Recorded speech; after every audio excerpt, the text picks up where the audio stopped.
Alright, and we're back for game 2 of Corpse versus Bulus. This time we got Nod GDI. So we'll see how this changes the matchup. Brought to you by Tiberian Adventures, and I'll be casting today insectsx. And let's see where everyone is. So we have Bulus top left as GDI and Corpse Maker bottom right as Nod. Current scoreline is 1-0 to Corpse on the GDI on top right versus bottom left. Got an early handed on, he sent his man. Pretty standard to start. We'll have to see how Bulus reacts to playing against Nod. A lot of the kind of, coming back to the scene and seeing people play against Nod, they seem to build Titans.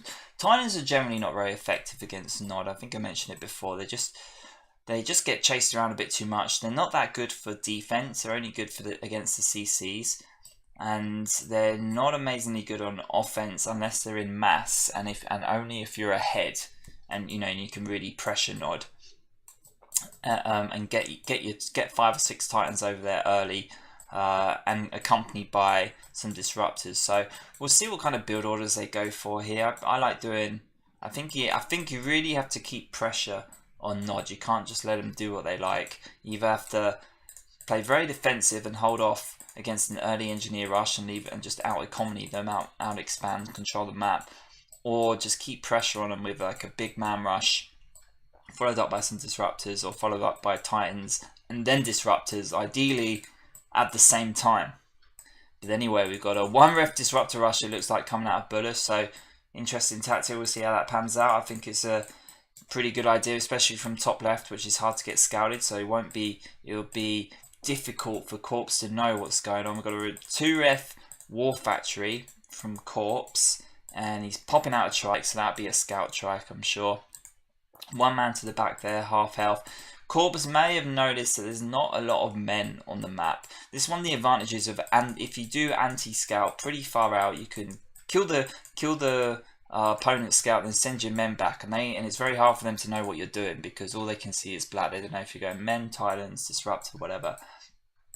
But okay, there's a red man just running by, just cruising, just gonna cruise by. Is he gonna sneak in? He is gonna sneak in. Oh, and he will see the War Factory there, and he might even see a disruptor pop out real soon. I'm sure he would have seen the helipad, so he's going to be very aware there's a disruptor rush going on here, and we're going to see how he changes his strategy in accordance. I'm not too keen on his refinery placements there. He puts a perfect spot right here for a disruptor where he can one-shot this ref and hit this ref, but in the speed of this game, you just put stuff down as quick as you can. Okay, so he's building out some bazookas, he's got a SAM. That was an extremely important scout there, and it's going to help out Corpse Maker a lot in preparing his defense against this disruptor that's now coming at him. And where is this disruptor on the map? Let me get my radar up. It's coming down to the bottom. He's got to be quick with this, got to be really quick. Definitely, I think, wants to go for these refineries. Down here would be a perfect spot, or here. Get the dream spot. Okay, he's gone. He's still attacking both, but not quite as dreamy as if he had been on the other side. I don't think he's going to get a second refinery as long as this engineer gets in. Disruptor doesn't quite get the second shot off, and the first refinery was sold. So that was a pretty good result for Corpse Maker, I think, to deal with that early disruptor. Here comes the second disruptor. Where's he going to use it though? Now he's got 3 SAMs up, he's got quite a lot of men, he has got engineers as well and some bazookas there, so he's looking relatively solid with his defense. I imagine he's going to try and focus on this refinery, as that's, he's attacking the economy of these disruptors, but it doesn't look great because there's quite a lot of defenses there, and this engineer's going to make sure he gets this engineer. He's got 2 engineers there. One goes in, it's great play, and it's great money, and he saves it well. So they're both on 1 refinery at the moment. Okay, Bulus has got his second refinery, but only 3 harvesters, no defenses at all. But Corpse Maker fended off that scout. Was really probably man the match there to see that an early disruptor was coming out, and he was able to pick up some SAMs, and he was able to get some bazookas out, some engineers. Does need to repair this refinery, but that's going to give him a bit of an advantage now. And it's tough to deal with Nod at this point for Bulus because he doesn't have much economy. He's scouted. He doesn't have much defenses, and And he's in the worst position on the map, which is top left. So we're going to see a few engineers coming out and causing grief. I think he needs to get an LSA out, the detector sensor array. Bulus needs to get that out pretty soon. And he needs to get a bomber out just to deal with these engineers. And the first set of engineers are out. I like this second hand of Nod. For when he builds a temple of Nod, he doesn't want to have to rebuild the temple in case he does lose a barracks at one point. I might have put them a little bit further away from each other, because if bombers come in here, they could actually take out both in one line. So I might have put the hand of Nod on a different part, maybe even up here. But having it next to the war factory is good as well. It just makes it easier to micro. So we're going to see some engineers come out soon. The bombers out there on defense. It's tricky though without having the detector. Oh, carry all, so I expect we're going to see an MK come out from Bulus, and there comes up the sub. The other thing that Nod could do here, probably what I would have done is I would have sent a flame tank, and I'd have dropped the flame tank next to his men, hope the bomb would bomb some of his own men, as well as the flame tank taking some, and then at the same time bring up the engineers somewhere else in the base, just to cause havoc.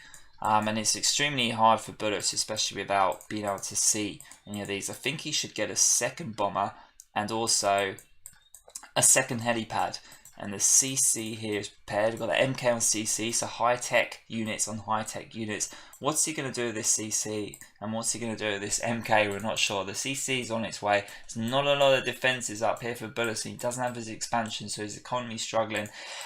Corpse does have a missile silo, so he's looking way ahead at the moment. Here comes the MK. He's got a lot of SAMs. And the kind of ideal scenario for MK and carryall is just where there's very little air defense, and you can just run around, hit things, pick it up, drop it down, hit things. But there's not a lot of damage he can really do here with the MK. He might even just want to bring it back and try and one-shot off any Sub-Terrain APCs that come out. Now Bulus does get his first refinery out, and he will probably need another refinery up there before he gets going on. There's the sub-APC. There's probably two sub-APCs now. Oh, he has lost his APC, but there's no defences. Absolutely no defences here. Shoot the men first. Shoot the men, because they all burn on fire. Yep, he's burning up all these men. It's MK coming back to the party a little bit late. He's going to have to sell that MCV, I think. Oh, he might actually been able to have sold it there if he would have timed that perfectly. To save it there if he timed that perfectly, because the CC was only one shot away. But now the engineers are in the war factory, and there's no detector, and that's pretty much the game. Got a missile factory, a missile silo is just going to take out this last helipad, or we could do it with another CC. And the MK, I mean, this is a very tough base to do damage with an MK. There's so many men, there's so many SAMs. 3 Banshees are just going to eat away the MK's health, and that's pretty much the game. And unfortunately, doesn't even take down that outskirt refinery. So Corp's looking very solid here, and I just can't see a way back into this game for Bulus, and he calls it a good game. So, well played, well defended by Corpse, and not quite effective enough with his early rushes there by Bulus, and the real downside there, I think, was just getting scouted. You know, it just blows the rush. So, good game. Thanks for watching.